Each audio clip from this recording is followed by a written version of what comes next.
Hey everyone, welcome back to another video. Today we are going to explore a bunch of different techniques in a landscape. Now this is for anyone, if you're just starting out in watercolor, you can manipulate the scene and you can put into practice different techniques that I show. Now this landscape turned out to be an interesting one because of all of the different things that I did, but hopefully you'll find something useful out of it. I'm using two brushes by Aqua Elite, a long round size 12, and then of course the smaller one. Also using my paints that I have in my art toolkit. I will have all of the materials in the description below, so be sure to check that out. And of course paper towel and a mister. So I'm wetting my paints here. You can see I divided my paper, and the bottom part is going to be the water and the top part is going to be the sky. So the first technique we're going to use is the wet into wet technique. So I am wetting my dry surface. I'm making sure there's not too much of a pool of water and spreading it and dispersing it around, giving it a minute or two to soak into that paper. I am using Arch paper, which means it does sink into the paper, which is wonderful because it does allow you more time to play with your paint on a wet surface. You can see right there, no pooling of any water.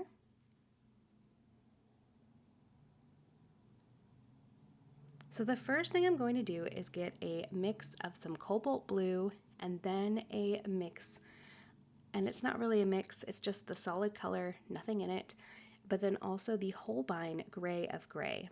Gray of Gray is my absolute favorite color for those moody skies, just a hint of blue, but not too much. If you use this color, you will find when it mixes with another color, like another blue, that it will start to wash it out and make it a bit more opaque. Now I've added a little bit of yellow here. This is lemon yellow at the base. So I'm going to put in some foreground there, but I wanted just a hint of yellow because if you ever look at a sky, sometimes you can see a little bit of yellow. If you're just starting out, use the smallest amount because if you do too much blue with the yellow, we all know you can get a little bit of green. But the smallest amount, that way you can work your way up and see what's going to work for you. Another little tip, if you're using tape, if you get any beading of water along the tape, you'll want to make sure you run your brush and clean it up so it doesn't pull back into the painting, creating some cauliflower blooms, unless that's what you're after. Now I'm taking the cobalt blue. I'm taking a good amount of it, so not too much water on the brush, and I'm just placing it and letting the wet into wet do its thing, and the paint will start to naturally move and spread. So that's another technique as well. Or what you can do is you can rinse your brush off, dab it on your paper towel, and you can do the lifting technique. So I'll show you here in a moment, but you can lift some of that blue paint away to create some cloud-like texture, some softness. So you see me doing that right here, just wiggling the bristles and making sure my brush is as clean as it can be. So I'm not pulling that blue paint right back to, the area that I'm pretty much soaking up the water. So avoiding any hard lines here. You can do this with mist, you can do this with your foreground, your mountains. It's a really great technique. So I'm just throwing all kinds of techniques at you today for this little landscape. And if you are brand new, again, wanting to focus on anyone just starting out, to play with these techniques. If you can do a landscape and forget about creating something beautiful or a masterpiece and just play with the different techniques to get to know your medium, I highly encourage you to do that. So that is the purpose of this landscape today. Is it gallery worthy? No. But I do think there's lots of good tips in here. So you can see a little bit of that yellow has softened into that blue, and it's been a nice, transition. Now my paper is still wet, so I am going to drop in some green. I'm using 3 different greens. I'm using green gold. These are all Daniel Smith. Green gold, deep sap green, and perlane green. Why the 3 greens? Because I just tend to mix all my greens together to create different variations. If I only used the rich green gold with lots of water, that paint right there would burst and spread across to the very top of my sky. Now, I didn't really want to do that because I wanted it to be more concentrated. And if you add more paint, less water, remembering that tea to butter exercise, I can go ahead and share that on my channel at some point. Let me know. Do you know about that technique? It's a really great way to understand water control. And so now I'm dropping in the darker green. So just a mix of the perling green and the deep sap green. If you didn't want such neon crazy greens, you could just add some brown to bring it back, dial it back in. So I'm doing some lines. Again, this is wet on wet, not worried about definition at all when it comes to the shape of my trees. This is a really great technique to use if you want some background trees, some fuzzy trees. Just have a wet paper and use the wet on wet technique with quite a bit of concentrated paint so it doesn't bloom like crazy across the paper, unless that's what you're going to use more water. You can go ahead and mist this part of the landscape if you want. It's going to break up that paint a little bit and create even more texture. And I am all about texture. Anything I can do to get more texture in my landscape is what I want to do. Now, for the sake of time, I'm using my heat tool here. I don't think you can get this one anymore, but I will link another one that you can easily get. So I'm removing that tape now, and it should be fully dry, and I'm adding a little piece of tape slightly below. And that's because that foreground that we did, or the background I should say, was wet into wet. Now I'm going to show you how to do it wet on dry and using the spray bottle. Now, if I wanted to make this a more legitimate scene, I probably would not do this technique combined with the other one. And you'll see what I mean here shortly. So I'm taking a thick amount of that darker green with a little bit of the green gold this time, so you can see right there. And then I'm bringing that yellow back and adding the lemon yellow at the top of the green. Now this is where I'm spraying it. Now because I didn't have my paper, it was tied to my table or taped to my table, I couldn't move it around. But this would be a great, thing to explore, moving that paper so it can move that paint. Now my paint pooled over my tape. Ideally, you don't really want this because you'll have a hard line when you remove the tape. So what I did is I rinsed my brush off and dried it as best I could and moved that paint around. And then, of course, taking your paper towel while it's wet, and you can dab that paint away. So you can see right here, it's not going to lift all of it totally clean because the lemon yellow and the green are pretty staining. Some paints just may not lift. Adding a little bit more richness here because when I use the spray bottle even more, I want to make sure I have some darker and richer colors. The more you spray, the more it's going to move around.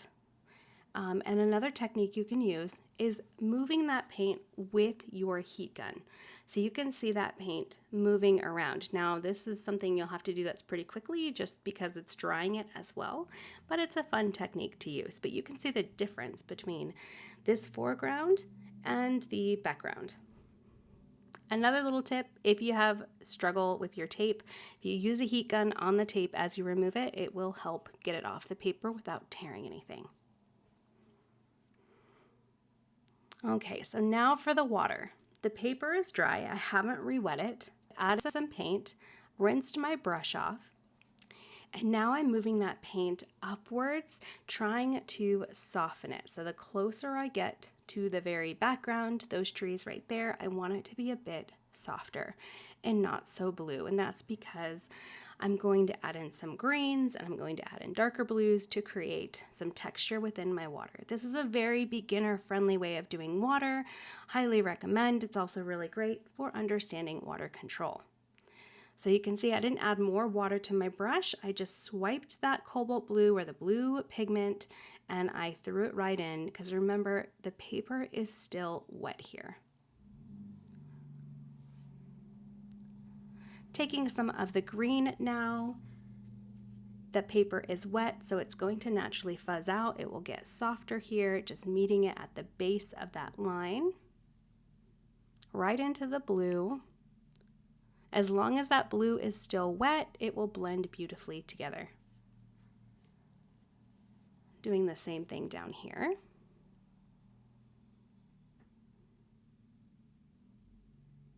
Adding a little bit more green just for some fun variation and to see what's going to happen.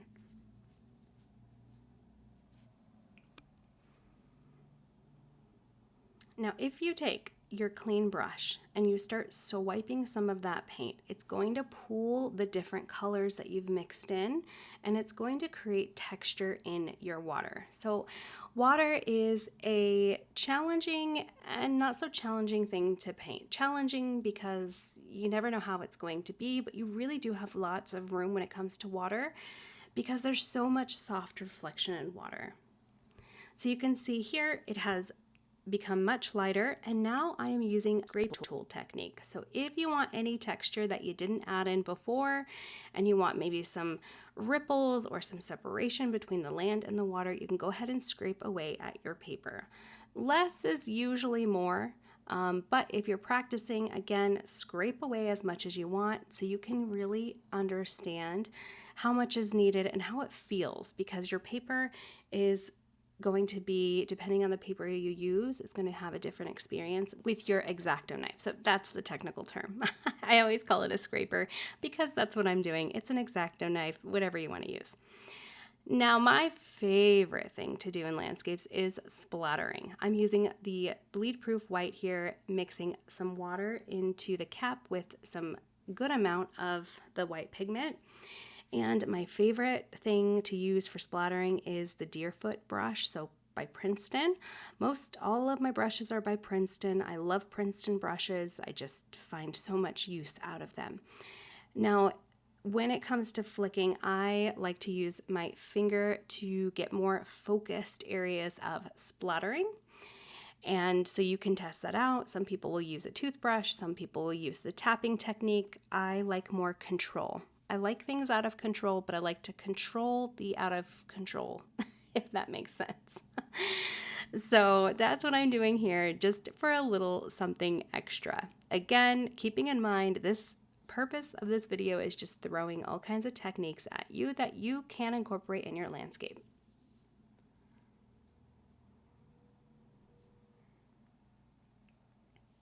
And now I'm going to deepen up the water. So I've wet the surface here. I didn't show it, but I did wet the surface, and I'm dropping in some more of the greens.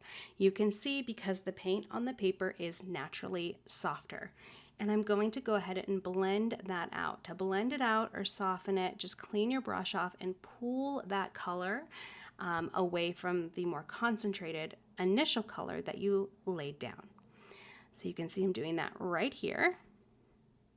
You may need to continue cleaning your brush off to soften it. As you drag it down, you can see it goes right over that blue, and it didn't turn the blue green.